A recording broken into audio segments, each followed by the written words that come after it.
Hello, ladies and gentlemen, boys and girls, college football fans across the nation and around the world. This is Tim May with the Tim May Show. And man, I never get tired of this co-pilot because number one, he flies a pretty straight and level down the middle airplane. Bill Bender of the Sporting News, welcome back to the Tim May Show, man. I'm gonna have to stitch your name into that co-pilot seat, brother.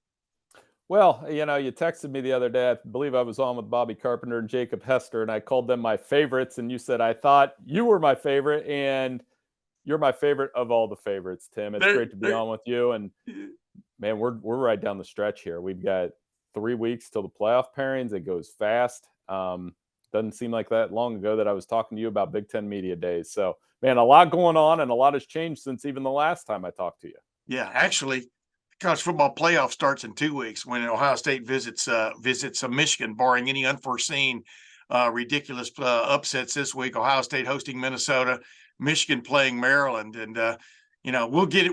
I'm gonna have you back again on that game week, man, just to kind of help set the scene. That'll be next week, just for a few minutes, just to, this has the chance to be the biggest of them all. It's just crazy what's going to be on the line. But I want to get to you about this. Number one, your take on Ohio State right now. It really looks like, especially that first half against Michigan State the other night, this offense got rolling. It looked a lot like the Ohio State football team I expected it to be covering all year, because most of the stars were on hand on the offense, and the defense gave up, a few yards. But basically, I don't think Michigan State had a snap inside the Ohio State 30-yard line the other night. But the defense has come to play every week. But just what you're taking Ohio State right now, we're going to get into how that dovetails into what do you expect the college football playoff rankings will be this week. But more, I want to know what yours would be if you were on the committee. So go ahead. Take it away, Bill. Fly the plane. Let's start with Ohio State over the last 3 games with Kyle McCord. And I think one of the big keys, and you guys have been talking about this on the Ohio State beat, the reemergence of TreVeyon Henderson, a healthy TreVeyon Henderson, and what a healthy running game can do for a quarterback. And you look at Kyle McCord's last 3 games, 72%, 8 touchdowns, 3 interceptions. And then, obviously we all know about Marvin Harrison and how awesome he is. And, you couple that with this defense that is not allowing too many points. There's only 2 defenses in the country allowing less than 10 points per game. And we all know who they are. It's Michigan, It's Ohio State. And right behind them, honorable mention, by the way, Iowa Hawkeyes, then Penn State, then right behind them too, I can't say that, Ohio University. I corrected myself.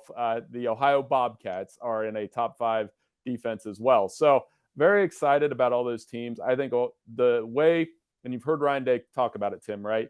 Complementary football. Right now, the Buckeyes are playing that as well as anybody. Yeah, I agree 100%. And Kyle McCord, now let's face it, they weren't facing the 7 blocks of granite, the Fordham defense of years gone by, or even any of those great defenses the other night. You won't find Michigan State listed in the top 50 in that regard nationally. But it was a team coming off its first win over Nebraska the week before. You always consider the competition when you start talking about these teams. So that's what I'm getting to. Ohio State has 2 big-time wins on its resume. Another one took a little bit of a dent again over the weekend when Michigan went in and, in my opinion, handled Penn State. A game that was a throwback game to the days of yore when teams hardly ever threw the football, because 3 things can happen and 2 of them were bad. But Michigan controlled things, especially in the second half of that game. I think you agree. But my point is, Ohio State has been number 1 in the first 2 college football playoff rankings. The new ones are coming out after we record this podcast. But in the Bill Bender rankings, what would be your top 4 this week in the nation? Well, the problem is the top 4 that I would have is not the top 4 teams in the country. We'll get to that part. But okay, I think over the weekend, and prepare for Georgia to be number 1. I'll start there because of the way they beat Ole Miss 52-17. They're healthy on the offensive side of the ball. That's 2 straight ranked SEC opponents, and Missouri may bump into the top 10. And I'm not so sure if Missouri and Penn State played, if Missouri would win that football game. So point being, I think they'll be number 1. I think Ohio State will be number 2. I think Michigan will be number 3. Oh, Coming off that win. And I want to say something real quick about that game.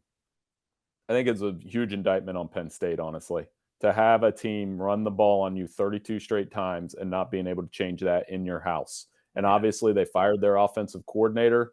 It was like the Ohio State game, but worse for them, honestly, if that makes sense. I think Ohio State had a balanced attack against Penn State and did things methodically. But for Michigan to run the ball 32 straight times, that won't happen with Ohio State. They can't do that with the Buckeyes. That's going to be a different game. But number 4 will be Florida State. But here's where I get different.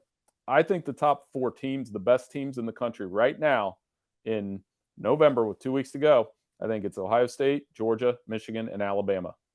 I think Alabama is the 4th best team in the country, but they're sandwiched by they're going to need Texas to lose to get that door open for them. Other part, Tim, see if you agree with me on this. If those are the 4 best teams in the country, 2 of them aren't going to the playoff. Yeah. Because they got to play in these next couple weeks. Yeah. You just hit the nail on the head, and then you're leaving out. I mean, I really think if Washington beats Oregon again, Washington's in the playoff, my man. I mean, I don't know how they could not be. I'm talking about if they play again in the Pac-12 championship game.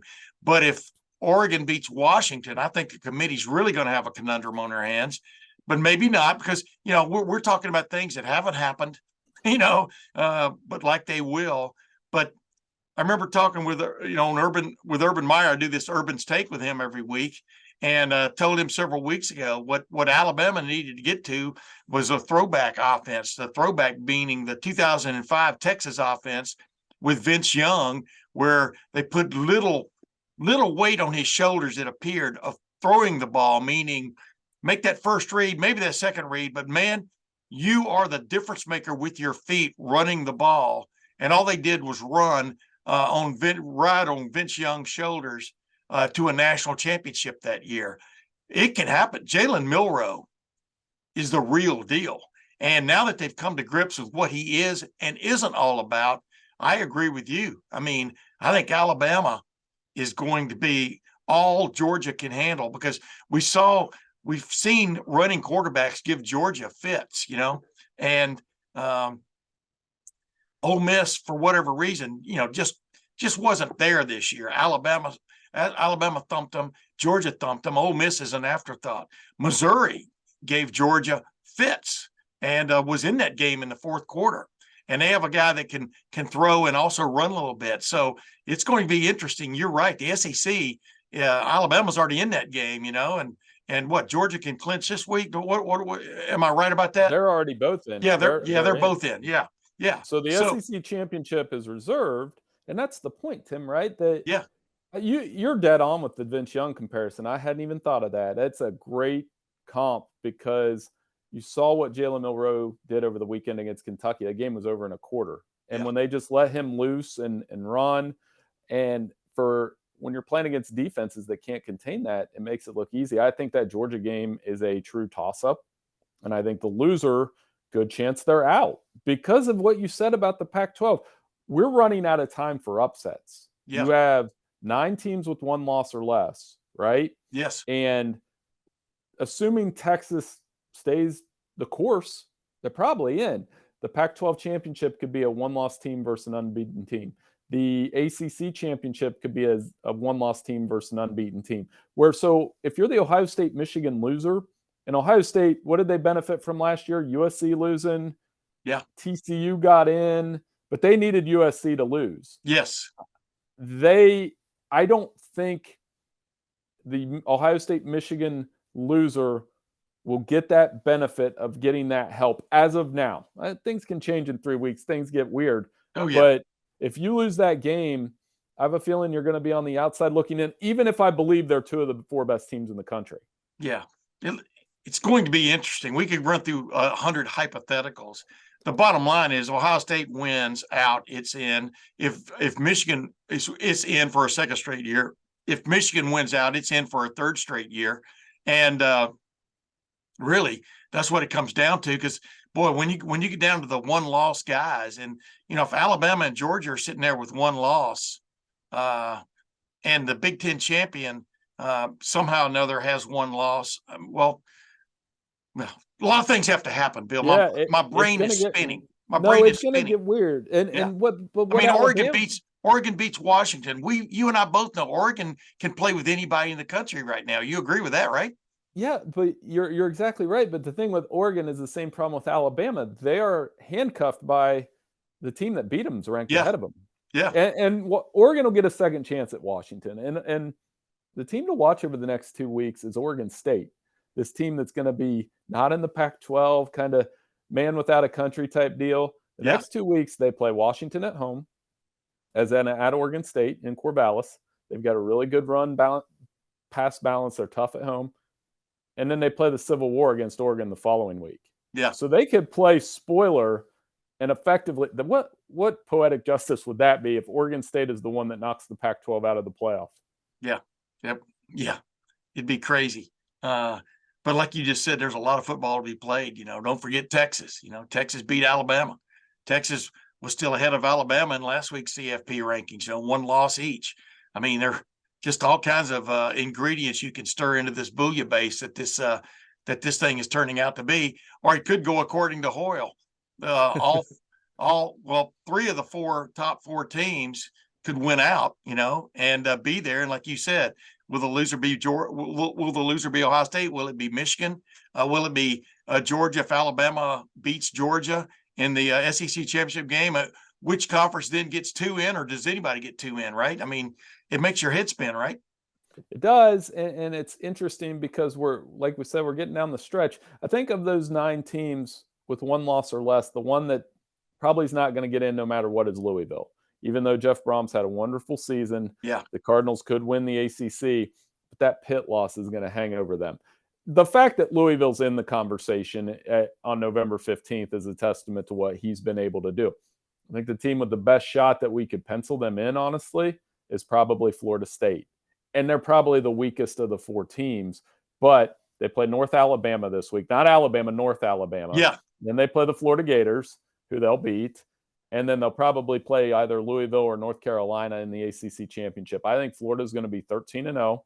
And unless something happens with Mike Norvell becoming a sort of a distraction we all know what job came open on Sunday over the weekend. We know that Jimbo Fisher is no longer Texas A&M's coach.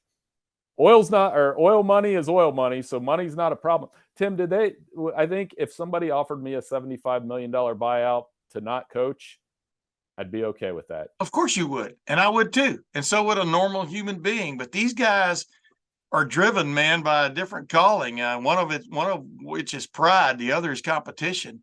And the other is wanting to beat the brains out of the guy you're going against that in the offseason you may play golf with or something. I mean, it's an interesting deal. And, Jimbo Fisher doesn't want to leave. You got the sense he doesn't want to leave this that profession with his tail tucked between his legs. It didn't work. I mean, and just think about it.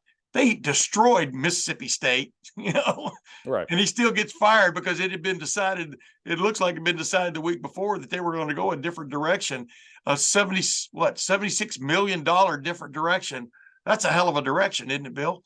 I think it's horrible for college football. I do too.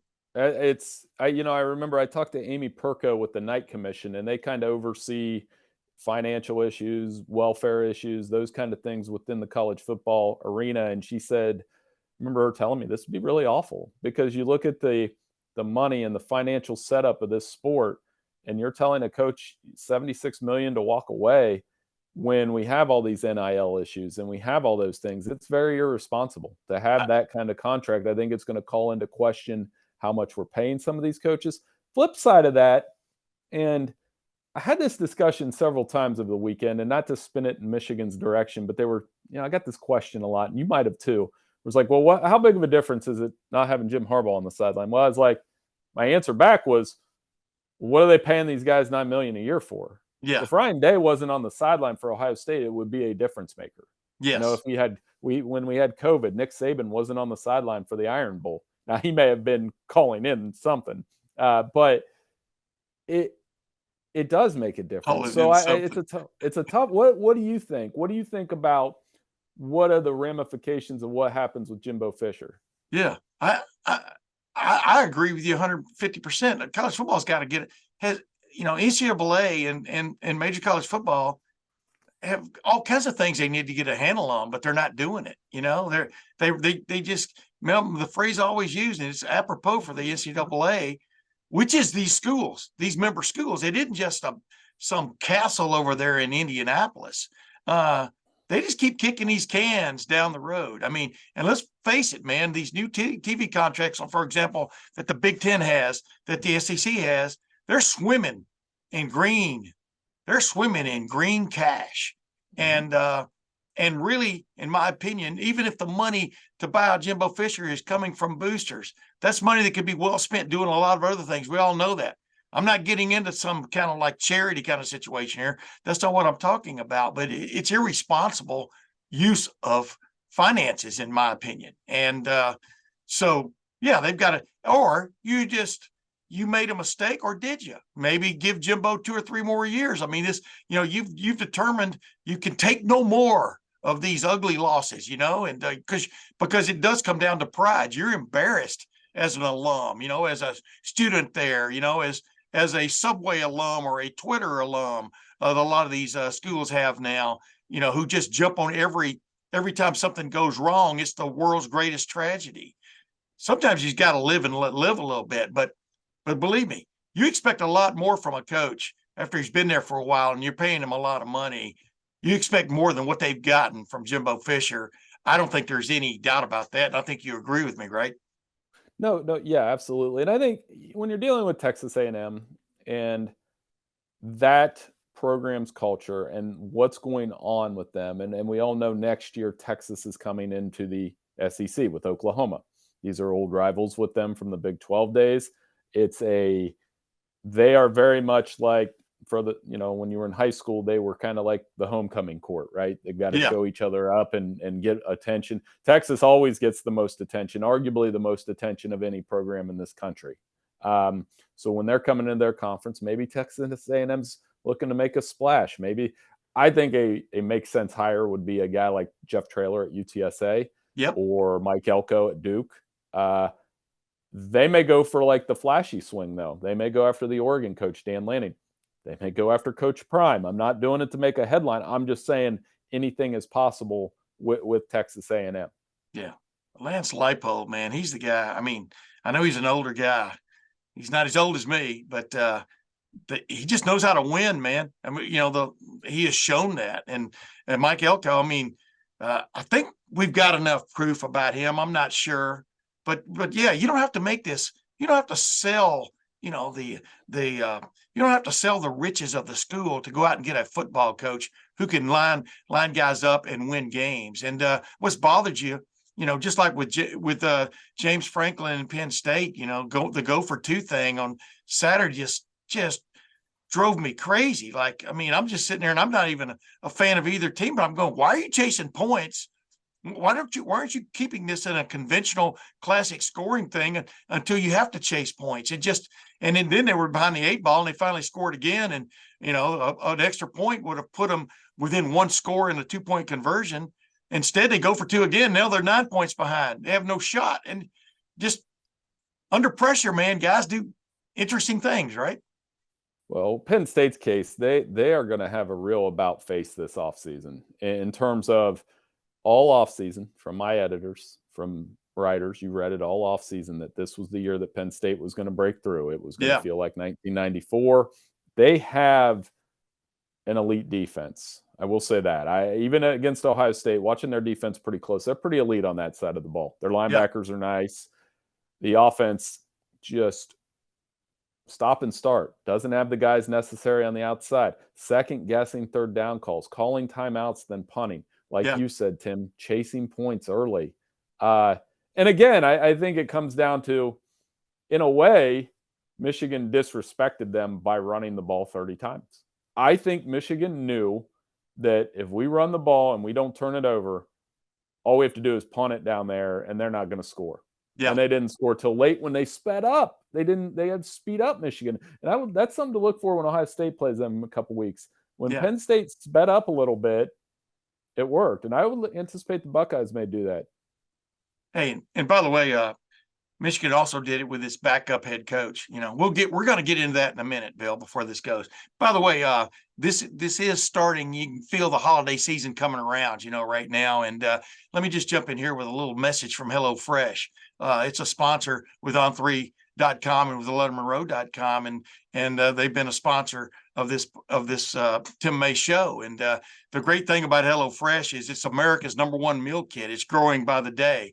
It's the great thing where you can order something online and have it delivered to your front door, which will have fresh meat in it. We'll have the fresh ingredients for the side dishes for that meal. It's a complete meal in a little sack, and it's the greatest thing ever. My wife and I have used several of these now, and we've thoroughly enjoyed them. And it takes a hassle out of going to a grocery store and having a recipe in mind, but having to buy all those ingredients, the special ingredients that make, in my opinion, what sets HelloFresh apart is the special sauces that they come up with. You're eating a gourmet meal. Now you still have to cook the thing. It's not, it's not a microwave meal. You still have to cook the thing, and you need to have the, basic ingredients like water, milk, butter on hand. But the bottom line is everything else you need in a meal comes in that HelloFresh pack. And get this, if you go to HelloFresh.com and you /Tim May free, TIMMAYFREE, and you use the code Tim May free, you get free breakfast for life. That's a lot of breakfasts. I don't know about you, Bill, but that's a lot of breakfasts. You get one breakfast item per box while your subscription is active. And it's a great deal in all kinds of ways. But the great deal is the gourmet meal that you get in that sack. Like I said, it's America's #1 meal kit, HelloFresh. And once more, you go to HelloFresh.com /Tim May free, all one word, TIMMAYFREE, and you use the code Tim May free, you get free breakfast for life. That's a hell of a deal. HelloFresh. Check it out. All right, back to our conversation, Bill. Speaking of fresh, in your mind, did the Big Ten do the right thing? Did Tony Petitti do the right thing? And I'm going to preface with this. I've been saying for 3 weeks now, they needed to convene the athletic directors and or the coaches of the conference, which is what he did. What do you think is the right and just thing here? How much were you affected by this Connor Stalions scheme that, according to Michigan people, only Connor Stalions knew about? Excuse me, I got to drink some water. No, Tim, last time we spoke, you were very passionate about that it needed to happen now. And the more I thought about it afterward, I was like, that's probably what's going to happen then. You were on to that, and you were very, I wouldn't say measured. You were fired up about it. Let's be honest. Yeah, and you were right. Cheating. And I think what the punishment is more than I expected, which is fair. Like, taking away potentially the Ohio State game from Jim Harbaugh is a big deal. Yeah. So taking that third game, that is a good punishment. Not having him on the sideline this Saturday against Penn State, or potentially this week against Maryland. Not being afraid of a legal battle, not backing down to Michigan's response, and not, you and I both know, and this was where my cynicism was I was like, well, Michigan and Ohio State are kind of the ones that run that show. Tony Petitti kind of said, no, there's 14 schools here. There's 4 more coming. We have to punish you. And there's going to be more punishment down the line. Yeah. No doubt about that. Only objection was the timing of it. I might have done it this Monday. And I get it, but suspending somebody while they're in the air created a mess. I had to work Friday. Maybe that's selfish. I didn't want to work Friday night. And potentially they opened themselves up for, if Jim Harbaugh would have stepped on the sideline Saturday, it would have been a big mess for everybody. Because having a coach openly defy the Big Ten would have been a big deal. There will be more legal, TRO this week. If I'm Michigan, I would work with the Big Ten and not against them. Yes. And I would say I would try to come up with some resolution this week, not in the courtroom, where it'd be like, okay, I'll sit out Maryland, but, we won't pursue anything else. We'll take it. Can we get Jim back on the sideline for a plea bargain is what you're talking about. Yes. I watch Law and Order a little bit, so that's what I would do if I was on Michigan side. If they openly defy it, I don't think he'll be on the sideline for the Ohio State game. And I think it's a big deal because we were just talking about having coaches on the sideline. Sharon Moore coaching against Penn State is one thing. Coaching in that Ohio State game, which, we're all going to be writing about it next week. The decisions you make in that game are legacy defining decisions as coaches. You remember, Tim, you've been doing this long enough. You remember plays from like 1988, I'm sure. Yeah. If I bring up a game, the decision that they made. I mean, the one that always sticks out with me is Jim Tressel and the deep ball he threw to Ted Ginn in the 2006 game. And what a wonderful play call that was, and a tone setter for the rest of the game. So, yeah, it's a big deal. And I think you were right. I think the punishment was a little heavier than I thought it would be, and a good one. And there'll be more to follow on that one. Well, I was disappointed. I was disappointed in the punishment from the standpoint of I advocated for him being suspended for 3 weeks, not 3 game days. And then number 2, you get suspended on Friday, and he was with the team going to Penn State. Believe me, that's a 6-hour road trip from Penn State back to Ann Arbor. I'm not clear on how much time he spent with the team on Saturday at the hotel and stuff, but that's game day. You understand what I'm saying? So right. I'm curious to see how that is explained one way or the other. Maybe he spent no time with them, but he was. I doubt that he changed hotels over there, especially with how expensive hotel rooms are over there when they have a big we game. Know about that. Yeah. Would you say the punishment was a half measure? Yeah, I would say the punishment was a half measure. It was something immediate, showing that the Big Ten and Tony Petitti, and this isn't Tony. See, this is the other thing. This isn't a personality conflict between Tony Petitti and Jim Harbaugh in Michigan. This is the Big Ten who Tony Petitti is speaking for against Michigan, and the scheme it worked for going on 3 seasons. This against rule scheme of advanced scouting and videotaping, or in essence, videotaping or whatever measures they use to get signals of the other team, and of buying tickets at their games, perfectly positioned places to do videotaping, etc. This was a well thought out, little scheme they came up with through Connor Stallions. This wasn't some, oh my goodness, I mistakenly opened a file I wasn't supposed to open, and there was Ohio State's, game plan or something. It wasn't that. This was well thought out. And the idea that the only guy who knew about it was Connor Stallions still bothers me for anybody to believe that. And then the one guy that you really want to talk to about this and ask questions of is Connor Stallions, and he's resigned. I don't think the way I understand, he didn't answer NCAA investigators' questions. So if you're doing things on the up and up at Michigan, why didn't you shove Connor Stallions in front of NCAA investigators and say, answer their questions? This cannot be true. Michigan doesn't do things like this. Answer their questions. But that didn't happen. Right. And it's not been a good faith effort, a good member effort by Michigan to get to the bottom of this, in my humble opinion. Right. And it's a half measure. And now you've risked, by not taking Jim Harbaugh off the field during practice during the week, I think that's a big deal, because then it looks from that side, it's okay. What does it really matter? He's still helping the team prepare for the next 2 weeks. Exactly. That's my point. Yeah. How much are you really punishing him? It was hastily put together, I think, honestly. Now, the other part of it is you could have kicked it down the can 2 or 3 weeks and really hammered Michigan. Really hammered them for all those things you just said. Especially for me, the one that's the most egregious to me through this whole thing is if that's Connor Stallions on Central Michigan sideline, which somehow hasn't been refuted or confirmed, or it's remarkable to me, because I'm sure, being at Ohio State as many times as I've been there, I know exactly where my press box seat is. Yes. Because they have my name on it. It's out, and that's kind of cool that they have my name on it. So I know where to go. And you know what a cell phone company can tell you? They can tell you what tower your cell phone's pinging off of while you're there. You understand what I'm saying? There are quick ways to get to these things. Yeah, and so because of the pressure to act, I think they hastily put together a half measure punishment, and that's the way I would put it. I don't know if there'll be more fight over the next week. I anticipate there will from the Michigan side. And I know last time we talked, you were calling for Michigan self-imposed. That's out the door now. Yeah.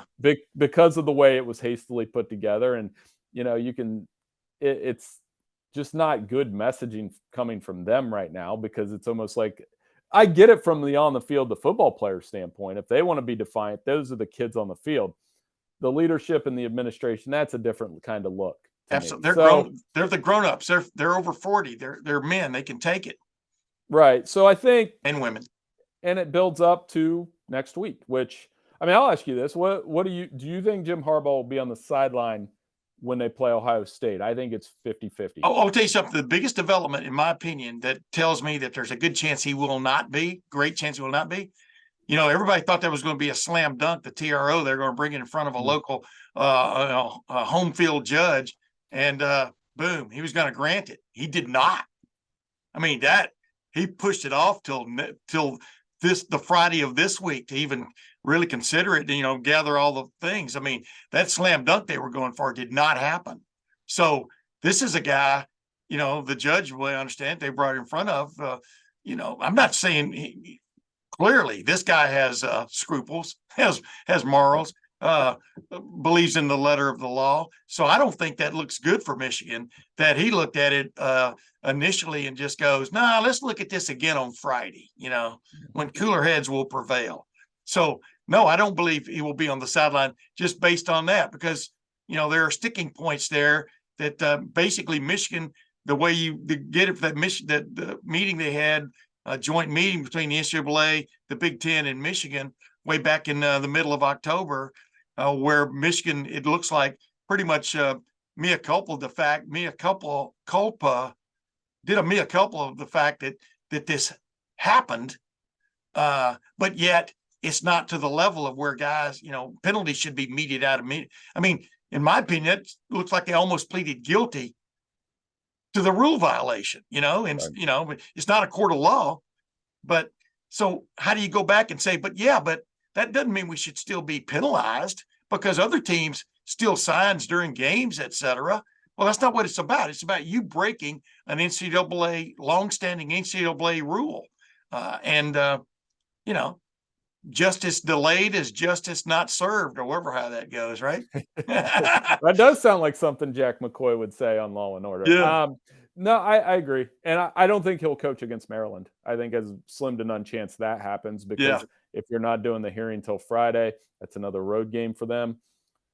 I think Michigan, Ohio State's still in play, depending on how they handle this with the Big Ten over the next 7 days. Oh, I agree. Anything's in play, but I'm just telling you my indicators. I'm just looking at the indicators. I'm just going, man, it doesn't look like the judge wants to do that. I mean, he didn't do it slam dunk. So what's going to come up between now and then is going to change his mind. That's the big thing. Hey, I want to throw this in here real quick, by the way. Marvin Harrison Jr., ladies and gentlemen, had one hell of a game, 3 touchdowns, 1 running, 2 receiving. And I keep telling people, man, the reason you want to download the GameTime app, gametime.co, that's gametime.co, not gametime.com, gametime.co. Basically, America's fastest rising aftermarket ticket broker, is because there's a great chance Marvin Harrison Jr. is going to play his last home game as a Buckeye this Saturday, when the Buckeyes host Minnesota, flagging Minnesota. And just like last week against Michigan State, when he and Cal McCord conspired to get Ohio State off to an incredibly quick start, something they've been looking for several weeks now, Marvin Harrison Jr. Looks forward to doing that again, because he's front and center right now, at least, I think, having a great shot of getting to New York in the Heisman Trophy race. As Urban Meyer has called him many times, he thinks he's the best overall player and definitely one of the most exciting players in college football this year. So why shouldn't he be in the running? And so why shouldn't you be in the stadium on Saturday night? Get that GameTime app. And if you make your first purchase, you download that GameTime app and make your first purchase, you get $20 off that first purchase. And not only that, but if you find a ticket in the same row in the same section on another application, another company, you will get 110% of the difference of those 2 tickets back from GameTime, the GameTime app, gametime.co. So there's no reason not to download the GameTime app when you put ticket purchases off, or you're looking for a future purchase down the road. Heck, Ohio State at Michigan. We've just been talking about it. That's going to be one of the hottest tickets ever because so much is going to be on the line. There's so much drama going on off the field as well as on the field. The GameTime app is a place to go if you want a ticket to the big house. So it's a GameTime app. And remember, your first purchase, get $20 off your first purchase. And if you find that ticket in the same row, same section for less, you get 110% of the difference back from GameTime app. Now, of course, terms do apply as in all walks of life. It's a GameTime app. Bill Bender, you're not going to need a GameTime app. You're probably going to be there front and center like I am. But I wanted to ask you this about the Marvin Harrison Jr.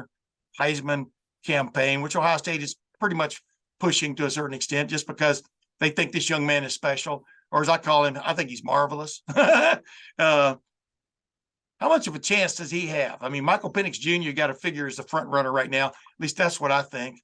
Jaden Daniels down at LSU, he put on another show over the weekend after getting knocked out of that Alabama game at exactly the wrong time. But just Marvin Harrison Jr., what comes to mind when I say Marvin Harrison Jr.? He should be the front runner right now. I mean, he catches a touchdown every week. He would, if I was, and I have a vote, if I was voting this week, I would probably vote for him one. And I'm not saying it because I'm on your show. I'm not. I have a vote also. It could change. Yeah. Penix and Nix are probably going to have round two. Both of those guys are playing at a super high level. No doubt. Yeah. They'll be in the mix. Jaden Daniels probably deserves to go to New York. Anytime you put up 606 total yards in a football game and do the things that he's doing, it's very Lamar Jackson-like. He is. But they've lost too many games. He is special. I think Marvin Harrison, by the way, whoever came up with that, you probably know, whoever came up with Here Comes the Sun at Columbus, at Ohio State in that building, they deserve a raise. That's Jerry Emick, ladies and gentlemen. Jerry Emick at Ohio State. If Jerry came up with it, I'm telling you. Yeah. That was great. I agree. Well done, Jerry. And he's the best player in the country. He's got the best numbers. He's got the biggest stage in the next 3 weeks. Yeah. Alabama and Georgia have dudes. But, yeah, I think if Harrison has 120 yards, 2 touchdowns against Michigan, they win the game, he'll have my vote. Just think about all the great receivers you watched play at Ohio State. Marvin Harrison Jr. is the first one to have 2 seasons of 1,000 yards or more as a receiver. Think about that, Bill. I mean, you've seen some great players at Ohio State. You grew up in this area. It's crazy. I mean, and he's not done, you know. I mean, he's got, 7 100-yard receiving games this year. And, and then that run the other night, that was his dad's. That was his favorite play, was that run, that end around for a touchdown.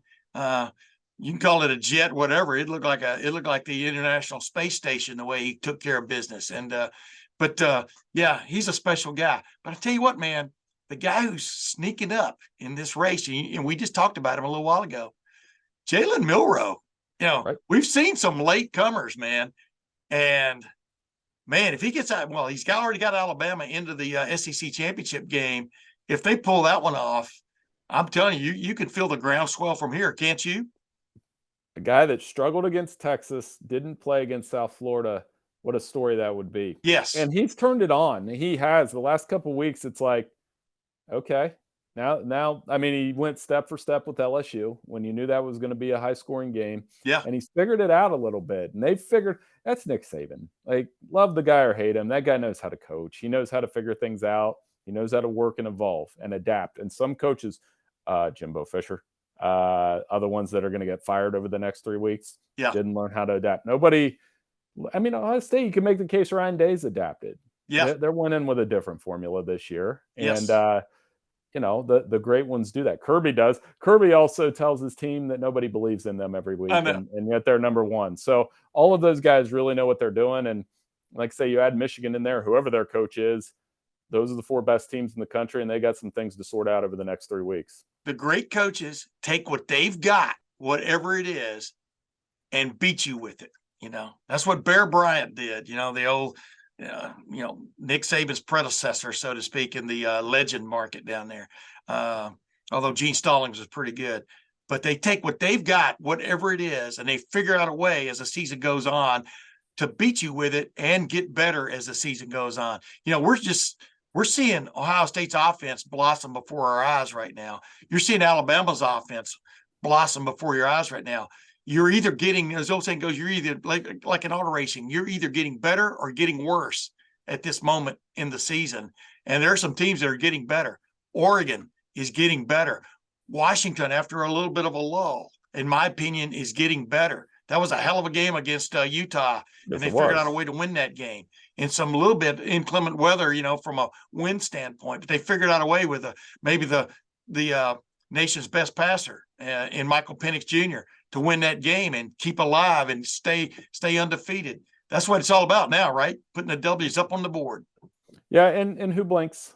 Whether it's Florida State, do they blink? Does Washington blink? Like I said, just keep an eye on Oregon State the next 2 weeks. I mean, the Beavs could really rip a hole in the Pac-12. You know what I mean? They could definitely take out some teams and feel good doing it. So I think they're an interesting team. Texas lost Jonathan Brooks over the weekend. Yeah. Torn ACL.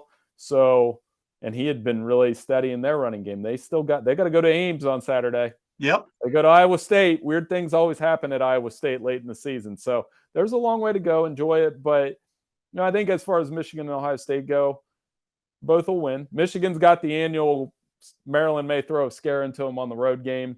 Ohio State will cruise at home. And then come Monday morning as we get into Thanksgiving week, I think there's going to be a lot of takes. Man, that's going to be – I can't even – it's going to be pretty special when those two hook up at 11-0. Yeah, absolutely. Ladies and gentlemen, the great Bill Bender of the Sporting News. Bill, thank you once again for being my co-pilot. Hey, no problem, Tim. Thanks for having me. And let's land this thing, man. Until next week, we'll see you then.